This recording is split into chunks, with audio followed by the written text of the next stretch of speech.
वहां ठाकुर जी को एक सखा मिले जिनका नाम था श्री सुदामा जी। बंधुओं, एक शायद अनसुनी बात आपको बताएं, अभी हम पिछली कुछ कथा से सुनाने लगे। सुदामा जी से ठाकुर जी की इतनी प्रीति क्यों बन गई? ऐसा क्या दिया सुदामा जी ने जो ठाकुर जी उनको अपना इतना घनिष्ठ मित्र मानने लगे? तो प्रसंग आता है कि ठाकुर जी जब विद्यालय में पढ़ने लगे तो उनको व्रज की याद आती थी। व्रज छोड़ के आए थे और व्रज छोड़ करके आए तो मथुरा भी छोड़ना पड़ा विद्यालय पढ़ने के लिए। तो इतना स्मरण होता था व्रज का, इतनी याद आती थी ठाकुर जी को। सुदामा जी ठाकुर जी की ओर देखते और बोलते ही, लाला पूरे दिना ऐसो रूठो सो बैठो रे, ना कछु खावे ढंगते ना बोले, बस कोने में एक कोने में ठाकुर जी बैठे रहते। तो श्री सुदामा जी ने कैसे अपने सख्य का निर्वहन किया? एक सखा कैसा होना चाहिए? ध्यान से सुनो। मित्र और सखा, इन दोनों में अंतर होता है। यदा कदा मिलती, जो कभी कभी मिले, काम पड़ने पर मिले, जरूरत होने पर मिले, उसको मित्र कहते हैं। पर संग खावे, संग रहवे, संग ही रहे, आपके दुख को अपना दुख माने, उसे मित्र, उसे सखा कहते हैं। ठाकुर जी ने मित्र अनेक बनाए, पर पूरी कृष्ण लीला में भगवान के सखा केवल 3 हैं। सखा केवल 3 हैं ठाकुर जी के। सुदामा जी सबको पता है, अर्जुन भी सबको पता है, और तीसरे हैं उद्धव जी। उद्धव जी ठाकुर जी के सखा, दैत्य सखा। बल्कि उद्धव जी को मैं कह दूं तो कोई अतिशयोक्ति नहीं, सुदामा जी और अर्जुन से भी ज्यादा श्रेष्ठ ठाकुर जी के सखा अगर कोई है तो वो उद्धव जी हैं। उनके लिए कहा है कृष्णस्य दैत्य सखा। दैत्य सखा मतलब घनिष्ठ, घनिष्ठतम मित्र हैं। मतलब ठाकुर जी अपने मन विचारों तक की बात उद्धव को बता देते हैं, इतने सखा। ठाकुर जी ने सखा 3 ही बनाए। तो इसका मतलब एक बात समझिए, जीवन में मित्र खूब रखिए, पर सखा 2-3 से ज्यादा मत बनाइए। आपके संग खाने का अधिकार, आपके संग बैठने का अधिकार, आपके संग घूमने का अधिकार, वो सबका नहीं होना चाहिए। और सखा ढूंढना बहुत बड़ी बात है। इसलिए 3 तो सबसे मैक्सिमम है, कम से कम एक ही सखा होना चाहिए। और सबसे बढ़िया सखा तो ठाकुर जी हैं। ठाकुर जी को सखा मानो। और देखो, ठाकुर जी सखा नहीं बन सकते तो ठाकुर जी के जनों को अपना सखा बनाओ। अभी यहां कथा में आप सब लोग, कई लोग आ रहे हैं, रोज आ रहे हैं। बगल में कोई बैठने वाला श्रोता आपको लगा हो 4-5 दिन से, भाई ये बहुत अच्छा बढ़िया से कथा सुनती हैं या सुनता है, उसको बोलो तो तुम मेरे सखा बन जाओ। क्यों? बोलो फिर दोनों कथाओं में जाया करेंगे, दोनों साथ में मंदिर जाया करेंगे। वो स्त्री पुरुष वाला नहीं, वो वाले सखा नहीं बनना। अच्छे, जो हमारा नाक मत कटवा देना कहीं वो काम करके। सखा मतलब भगवत संबंधी से सखा बनो। और सखा 1 या 2 से ज्यादा से ज्यादा 3, इससे ज्यादा सखा ना हो। तो भगवान के सखा श्री सुदामा जी मन में सोचते कि लाला पूरे दिन रूठो बैठो रे, कहा करूं या के काजे। तो श्री सुदामा जी ने पूरी जांच की, यशोदा मैया कैसे लाड़ करती हैं, कैसे प्रेम करती हैं, कैसे बुलाती हैं। श्री दामा तन सुखा, मन सुखा, धन सुखा, सबके बारे में सुदामा जी रोज सुनते ठाकुर जी से।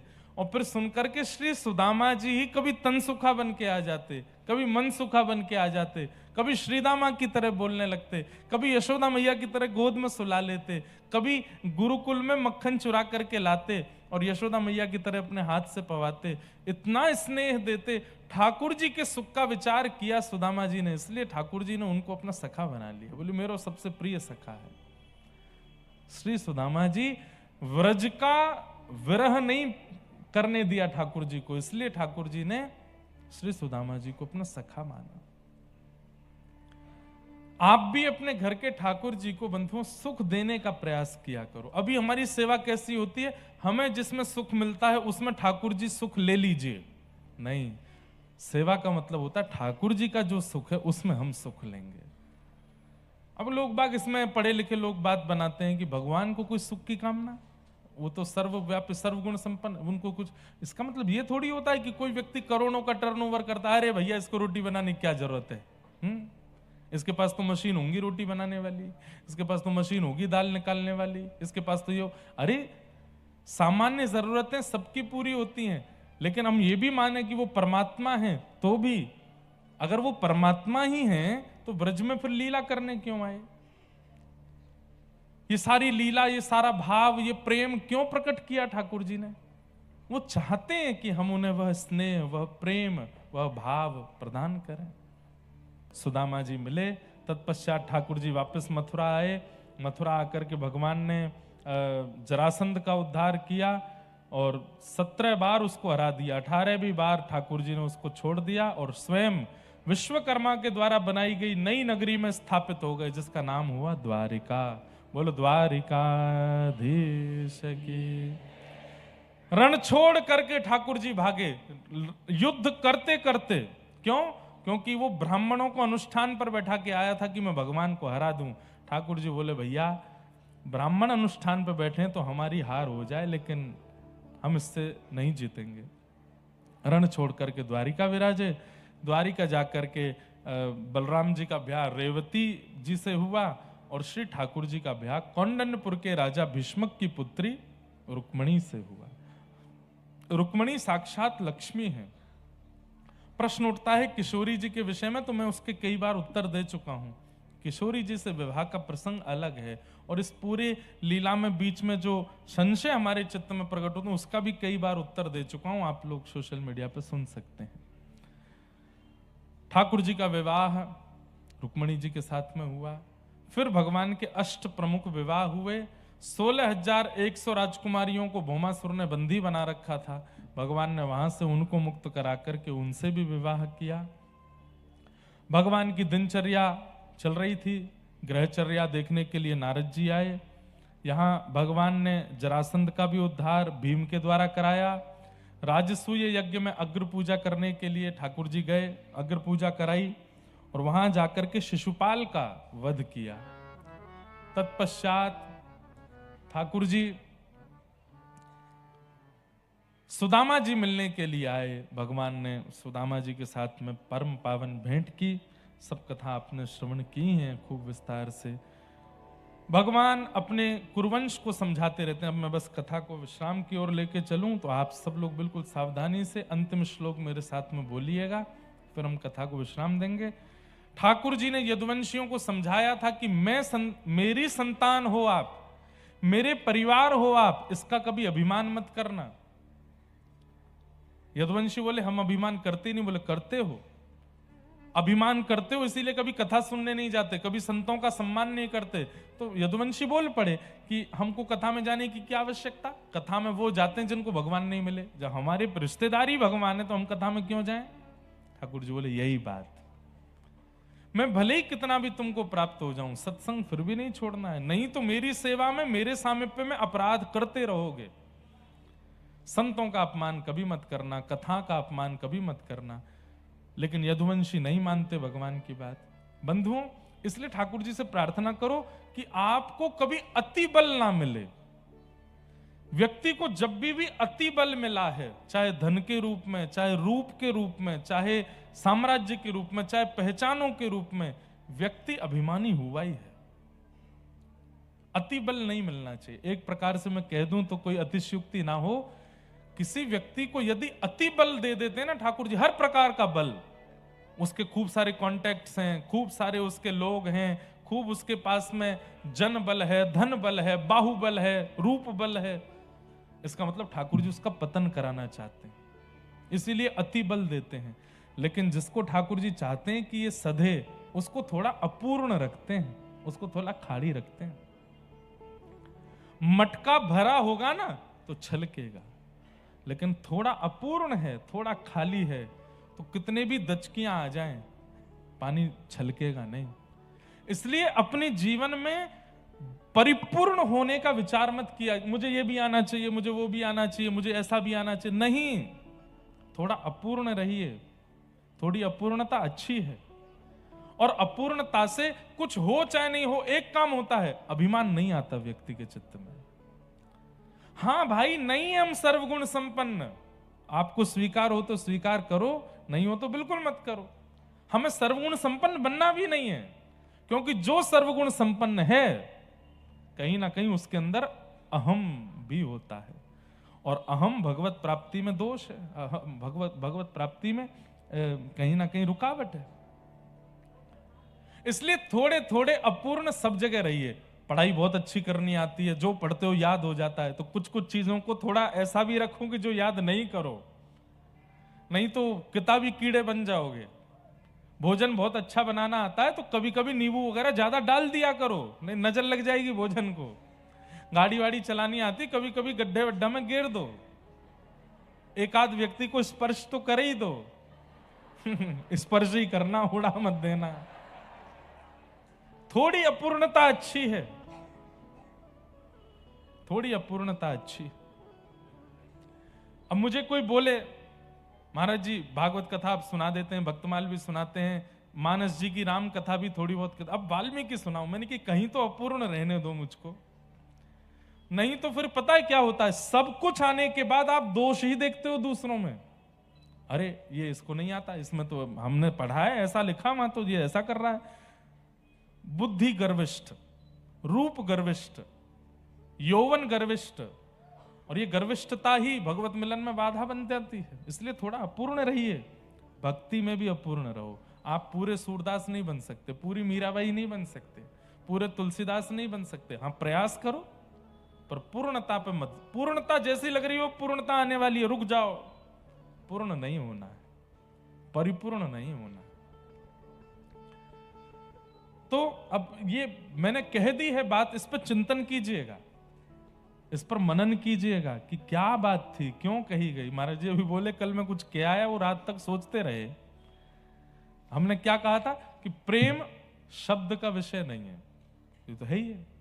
और जो बोल दिया जाता हो, जो बता दिया जाता हो, वो कुछ और था, प्रेम तो नहीं था।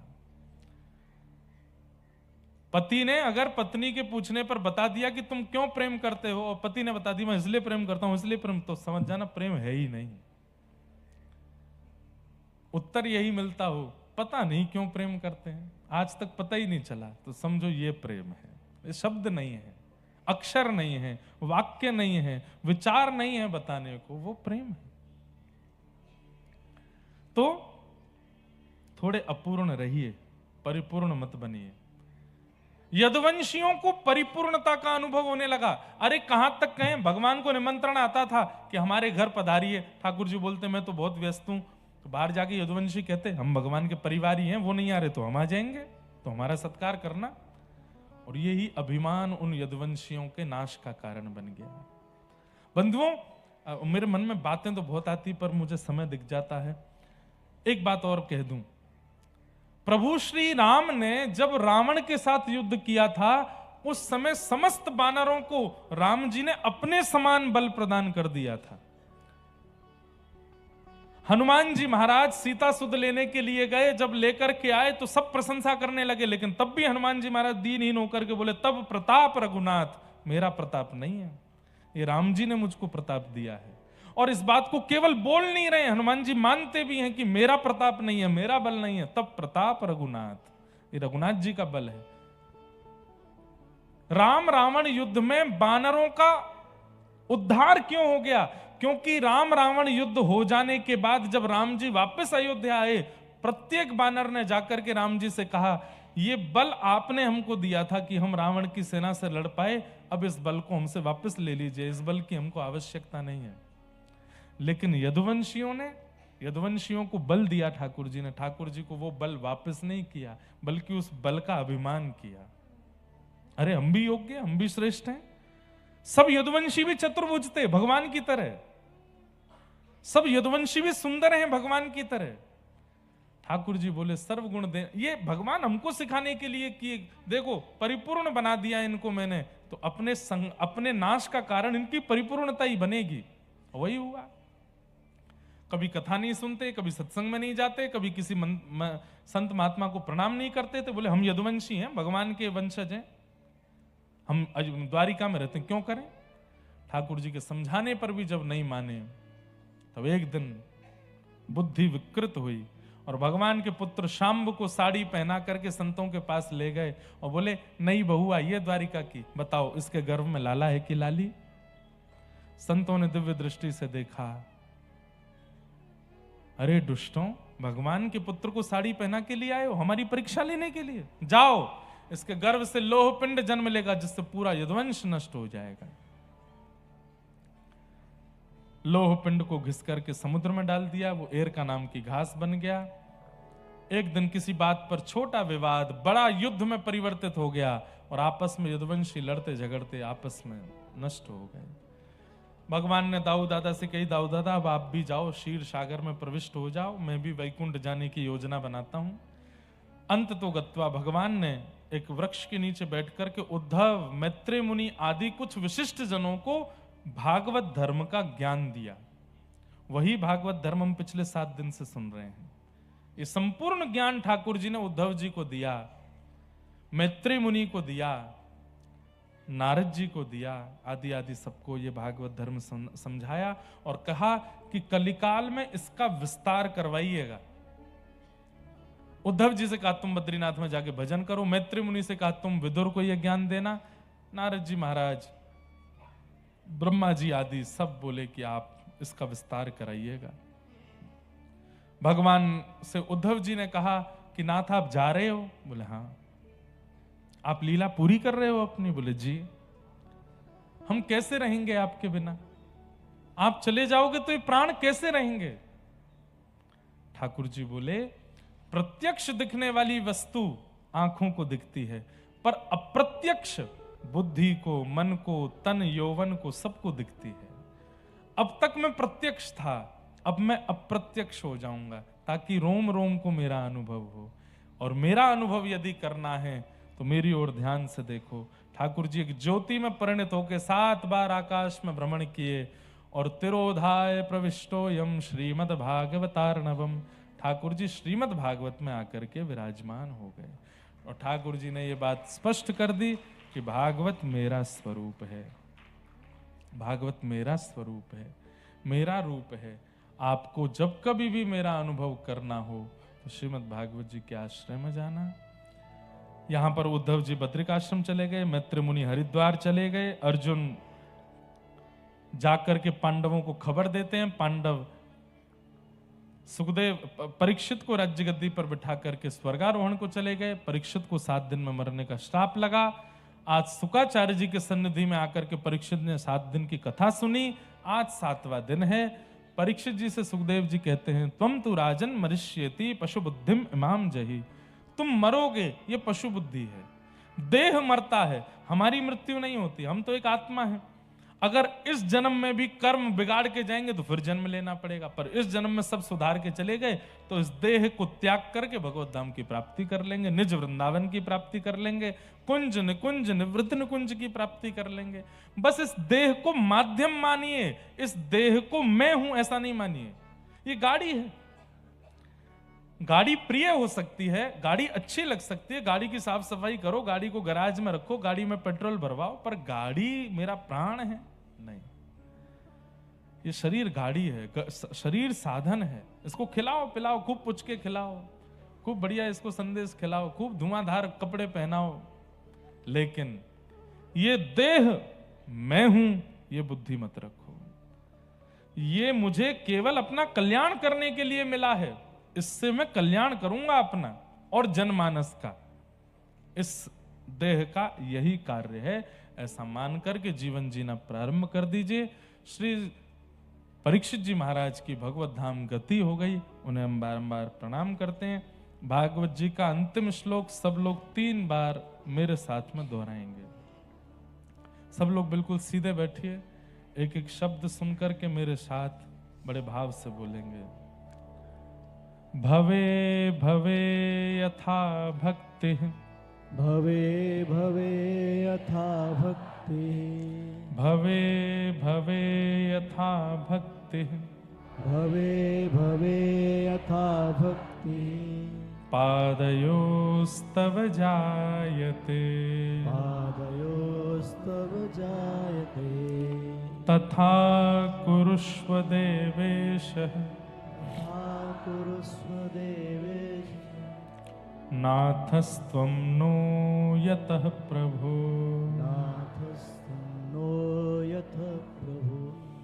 नाम संकीर्तनम यस्य नाम संकीर्तनम यस्य सर्व पाप प्रणाशनो सर्वपाप प्रणाशनो प्रणामो दुःख समनः प्रणामो दुःख समनः तं नमामि हरिं परम् तं नमामि हरिं परम् नाम संकीर्तनम यस्य नाम संकीर्तनम यस्य सर्व पाप प्रणाशनो सर्वपाप प्रणाशनो प्रणामो दुःख समनः प्रणामो दुःख समनः तं नमामि हरिं परम् तं नमामि हरिं परम् नाम संकीर्तनम यस्य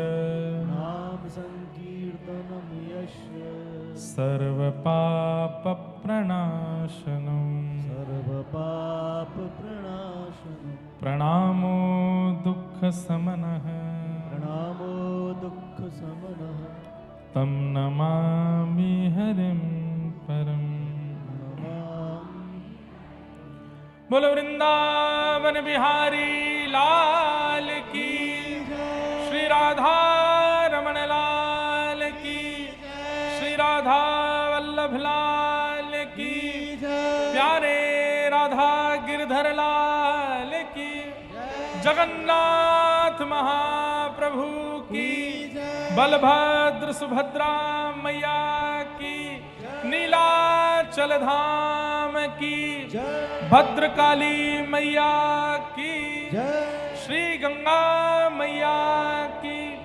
भारत माता की सद्गुरुदेव भगवान की सब संतन की सब भक्तन की सब विप्रन की जय जय श्री राम जय जय श्री राम जय जय श्री राम नमः पार्वती पतये हर हर महादेव। क्या कह रही हो लाली हैं? आप सबको बहुत बहुत जय श्री कृष्ण, जय सिया राम, जय श्रीमन नारायण, जय जय श्री राधे, जय जगन्नाथ। आप सब लोगों को बहुत बहुत प्रणाम। पुनः जल्दी मिलेंगे आप सब लोगों से। तब तक के लिए खूब प्रतीक्षा करो, खूब भाव रखो। कलकत्ता वासी सब लोग, भालोवासी